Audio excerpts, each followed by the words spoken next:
Hi everyone, and welcome to my all-new channel, SoundSuite. I'm Jean-Paul Grobben, an Ableton certified trainer based in Amsterdam, the Netherlands. This channel will be all about music production, so think of Ableton Live, Max for Live, synthesis, workflow, mixing and mastering, and all kinds of other subjects. This first video will be a track deconstruction, a track I made with Paul Davids. Paul is an old friend of mine and he asked me a while back if I wanted to make a new track with him for his YouTube channel. I agreed, and I started working on my very first snippet right here on Push. That's where I played the first melody of this track. So let's look at the version history of this track. The first version is just, well, it's the first build. So build 1, mix 0. And this is the project in which I just lay down the basic idea. The second build is all about the piano that's played by Serge Dussault, a good friend of mine, and he is the other half of Set Project. I was gonna use this track only for Paul alone, but I played it to him the day before I went to Paul, and Serge couldn't leave it alone, so he had to record the piano. So he did. Then build 3 is all about the guitar, so that's where all the guitars were recorded, and then from there on we only have the different mix versions. Now the mix versions are not always about just mix issues, it can also be still creative. So for example, throughout all of those mix versions I worked a lot on perfectioning the drums, the rhythms, the drum fills and all that stuff. Anyway, let's talk less and look more into the project, so let's go. So let's begin with the first build from Phoenix. I started out with the melody here, which was basically a jam on Push. I was playing around and only used a little part of that. I played the drums, so let's play that for a second. But this is basically what I started out with for the first part of the track, and then at some point I had the feeling that I wanted to change it to a 4 to the floor part, so that's what these scenes down here are for.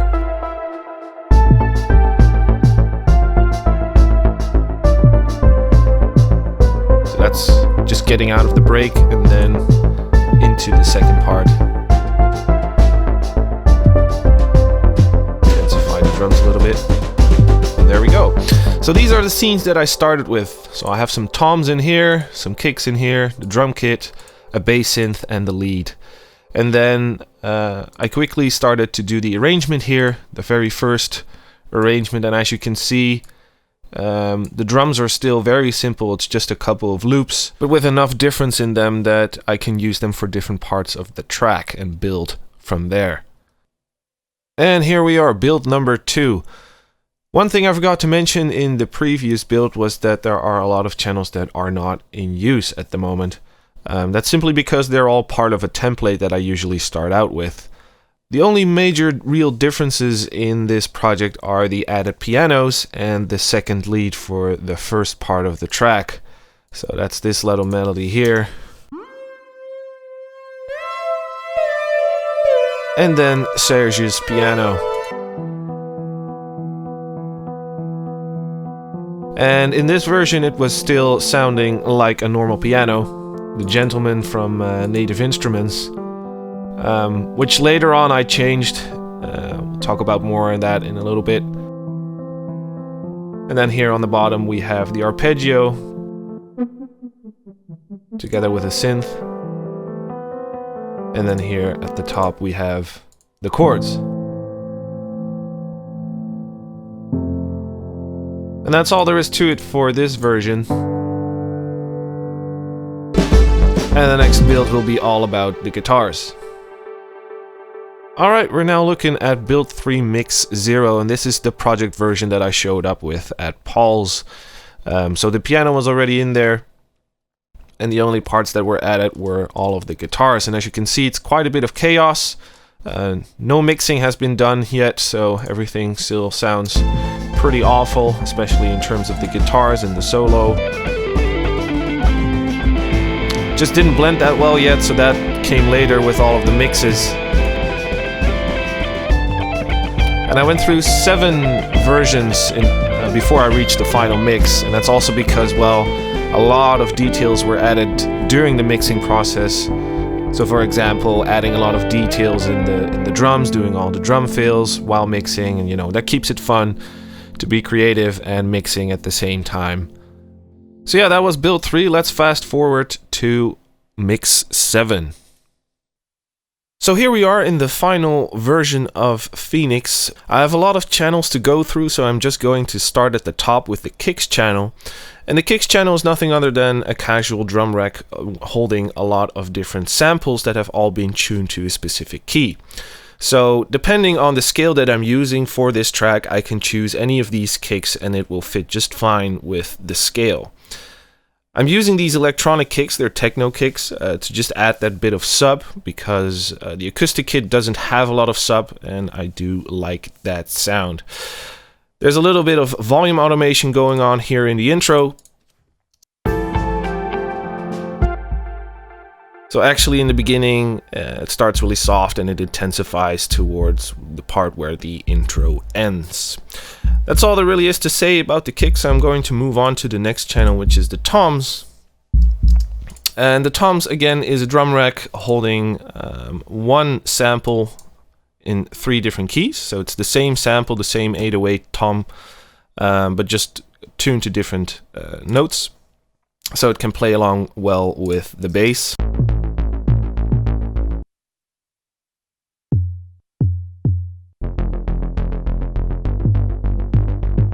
And I use the saturator just to beef up the sound a little bit of these toms. So let's move on to the drum kit, which is the most interesting part of this drum section. And the drum kit holds Addictive Drums 2. And not just that, it has a lot of different devices down here, and these 4 devices together are called AD2 Suite.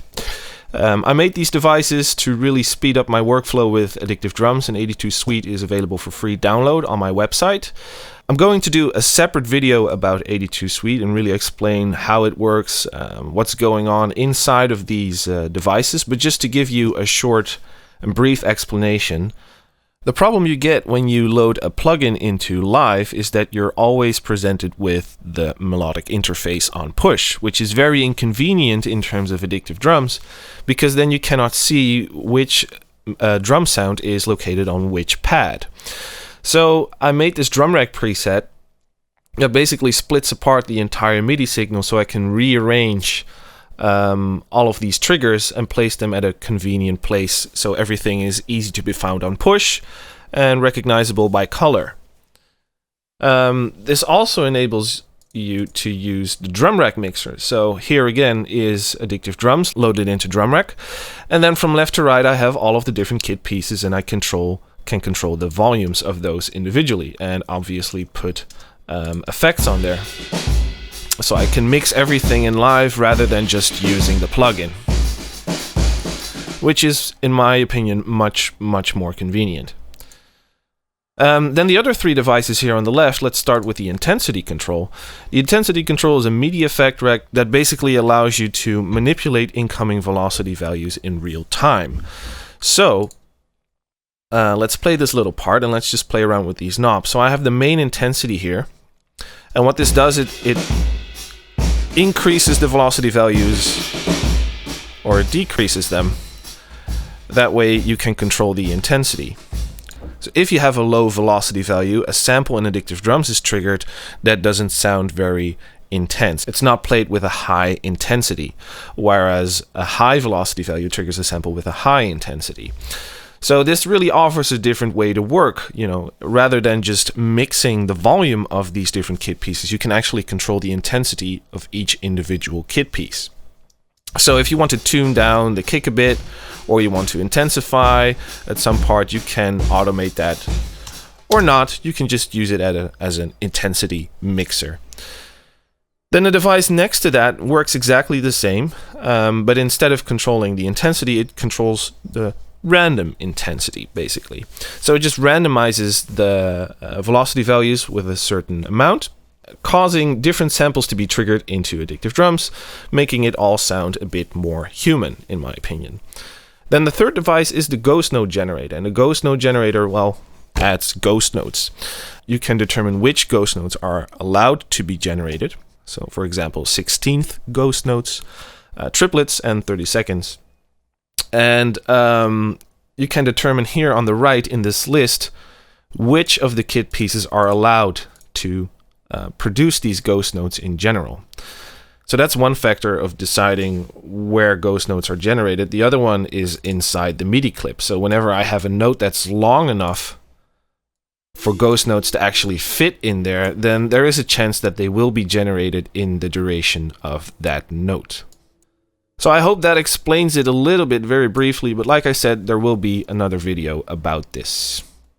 So if we look at these different channels, we can see that there are EQs on there, here and there, a little bit of saturation to control the dynamic range of these sounds. And you'll notice that on a lot of these channels, I have this device, the channel strip, which is another device I made. It's just a preset that saves me lots and lots of time while making tracks. And it holds two devices. One is a sidechain compressor that's ready to go whenever I want to use it. So it's there by default on each channel, and it's not doing anything unless I want it to. So all I have to do is pick an input and bring down a threshold, and it's ready to go. The other 8 knobs that I have here on the right are volume automation, panning automation. So I use these two to automate volume and panning for the channels. As you can see in my entire project, none of the mixer channels have been automated, so I can use those to determine the final level for the final mixdown, rather than automating this and, you know, not being able to change that other than having to go in here and change the lines and everything. Oh, it's super inconvenient. So I use these for that instead. Then here on the right, we have a mono stereo to control the stereo width. So to make it more mono, I can take it to the left. If I want it to be more stereo, I can move it to the right. The gain stager is just to control the overall loudness of this channel before it enters the mixer. Sometimes the signal just appears to be too soft, so I can boost it as far as I like. Then on the bottom I have 2 filters that I can automate. I use that a lot for smooth transitions, for example. So that's what this whole device is basically about. It's just all about automation and a little bit of side chaining whenever I need it. So if we look at the MIDI clips, in the earlier versions this was just one drum loop that just kept playing. And then in the second part I have a different drum loop that was playing. I played those all on push, at least the very first ones, and all of the drum fills that came in later, most of it is hand-drawn or either recorded with push, but since I'm not a super great player and my timing isn't super awesome, I tend to draw in a lot of these fills, and I have a really great time doing that. So let's move on to the bass channel. The bass is holding a Diva, which is one of my favorite synths at this point.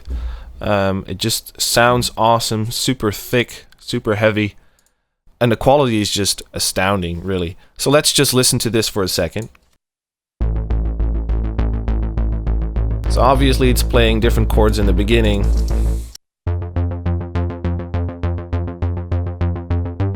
I've got the filter automated, so it opens up here at the end.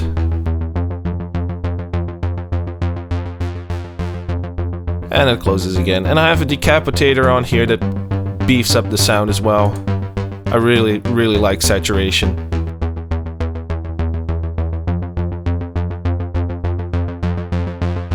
And there it is again.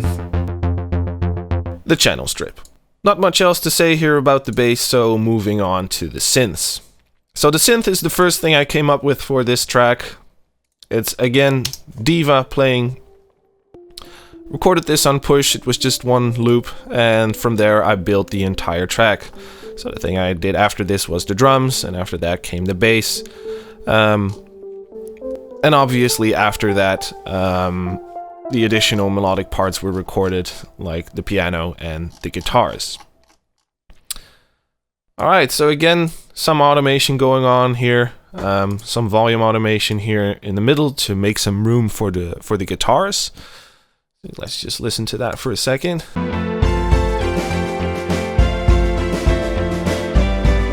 So obviously in this part there's a lot of guitars, so the lead sound had to make some room for them. So that's why I lowered the volume here and I played with the filters as well. And we build up towards the second half of the track where we transition into the 4 to the floor part.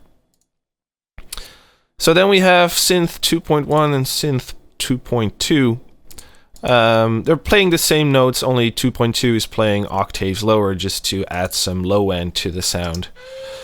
Again, this is Diva. I like to use the presets from Diva a lot, simply because they sound amazing and it's very easy to edit the presets so to make them fit into the track. As you can see, there's not a lot of processing here, just an EQ, and for automation I use the channel strip. And that goes for pretty much all the synths here. Just because, well, it doesn't need much else than that, just sounds great. So then in the second part we have synth number 3, which is playing the same notes as the piano in that part. Let's solo this for a second. So this actually is an analog, because I thought, well, maybe 4 divas is enough, maybe I need to try something else. So I figured I'd try analog from Ableton, sounds great. Playing the same notes as the piano here. As you can see, there is some sidechain compression here on the synth, just so, you know, it really blends into the background. It's hard to hear it most of the time, but it's there.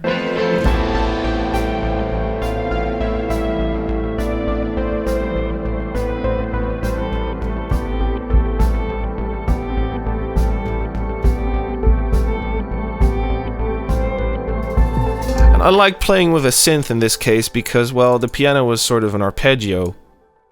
And at first the piano was actually really a piano, it sounded like a piano, it just didn't blend that well with the rest of the track. So I changed it into the una corda from Native Instruments, which, you know, has the characteristics of a piano, but it doesn't exactly sound like one. It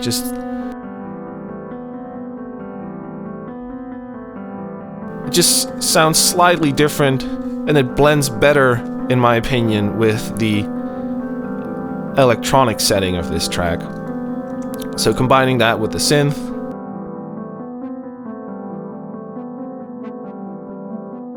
we get a cool sound. And let's move on to the piano. So the first part here, I have a velocity effect down here, although I didn't do anything with it. I was thinking of maybe automating it, but the intensity was alright for the initial MIDI notes. It didn't need any changing. So again, this is the una corda.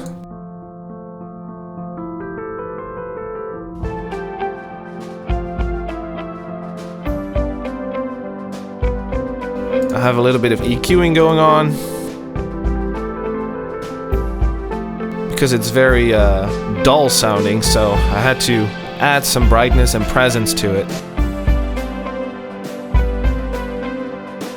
And I use the compressor to again beef up the sound, get rid of some dynamics so that it stays in the foreground despite the different intensities. So when we move on to the second piano part, which actually is a piano, the Gentleman. Yeah, it was played by Serge, and I think that the sound here in this case, because of the chords, it blends really well with the rest of the sound, so I just used a different piano sound for that.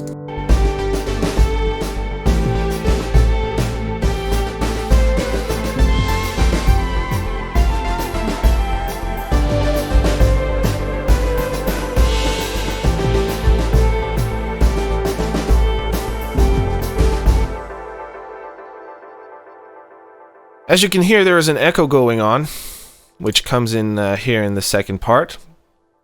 And it's the echo here on the first synth. And the echo is coming here from the return channel. So this is Ableton's echo, which sounds really great. I'm really happy with that in Live 10. So when the first synth is moving to the background as the volume is lowering and the filter on Diva is closing, you can still hear the decaying echo in the background as we enter this small break before the climax. Alright, so let's move on to the last part, which is the guitars, which makes up half of the whole project, basically. A lot of different recordings, a lot of different takes, a lot of different sounds, because a lot is changing throughout the whole track. So we're starting with the swells, and this is all Paul using his pedal to take away the attack on the guitars. So as you can see, not a lot of processing here, just a simple EQ and some added reverb through the return channel, because most of it was already coming out of his Kemper. And let's move on to the other ones. So we have the Les Paul and the Vintage, playing the same notes, but they're panned left and right, just to give that wider experience. Again, not much going on in here, just a little bit of compressing and a bit of EQing.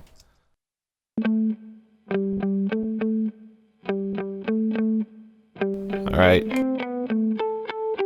Moving on to the next part, when the beat drops, we have sort of a bassy guitar. Well, as far as you can call this bass. Again, it's the two guitars playing simultaneously.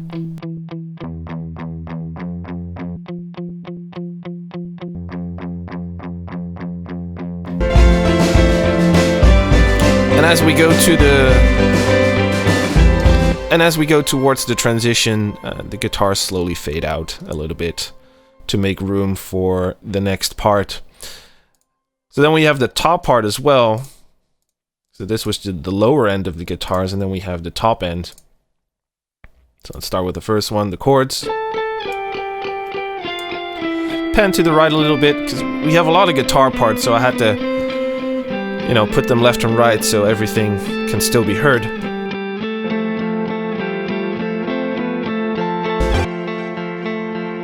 Playing some intervals, a higher octave.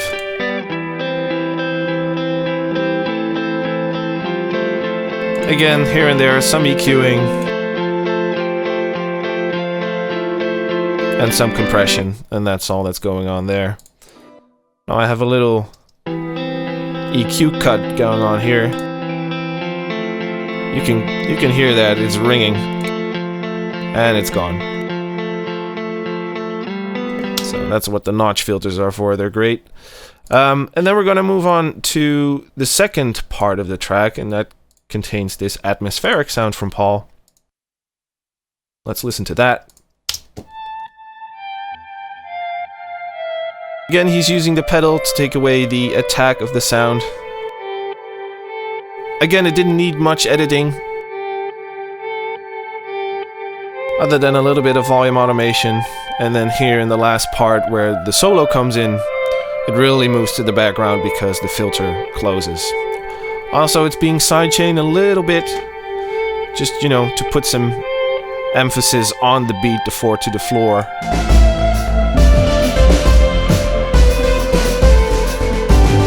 And this goes on until the very end of the track.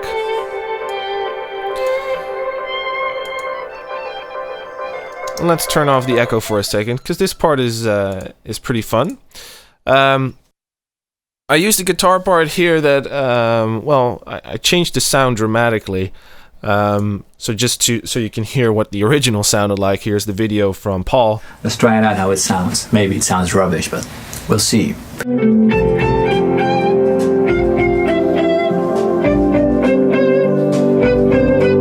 The sound just didn't really fit into the track, so I thought maybe I can use this in a more creative way. So let's turn off the effects for a second. And let's dive into the clip, and then you can see that I transposed it an octave down. So let's reset that for a second. Hey, there it is again. So let's pitch this down. And we get this sort of really broken guitar sound, which I liked a lot. So add some EQing, just to take down the lows a bit. And then I added the crystallizer. And suddenly I had this really cool second layer for the atmospheric sound. So that's the more gritty sound you hear in the background, and you can clearly hear it here in the break.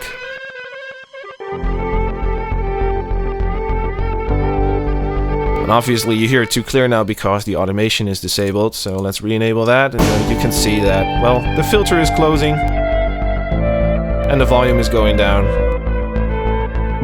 So it's moving to the background before the solo kicks in.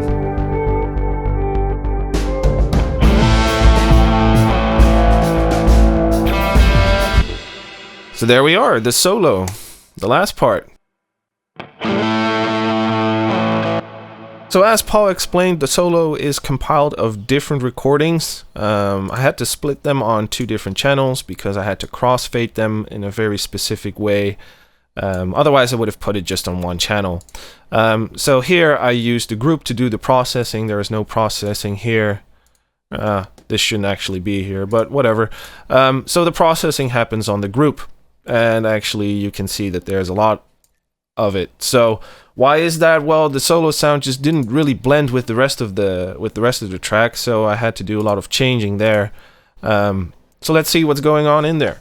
Okay, so I deactivated all of the plugins so we can turn them on one by one to see if we can hear the difference. So the first one, So the first one is Soothe, and Soothe is a really great plugin for you know, controlling dynamics on different frequency ranges. So this one's mostly just taking care of the low end, balancing it out a little bit.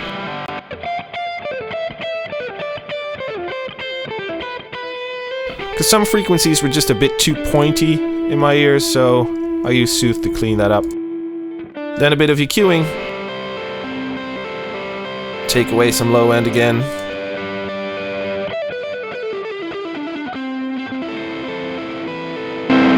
Distortion.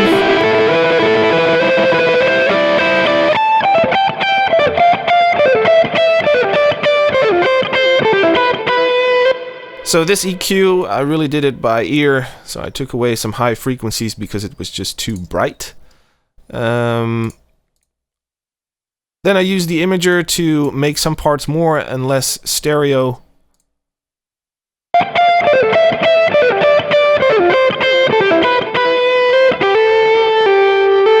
Bit more EQing, another Soothe to clean up, bit more EQing. And just add those bits of highs again. And finally, the automation. And a little bit of sidechaining.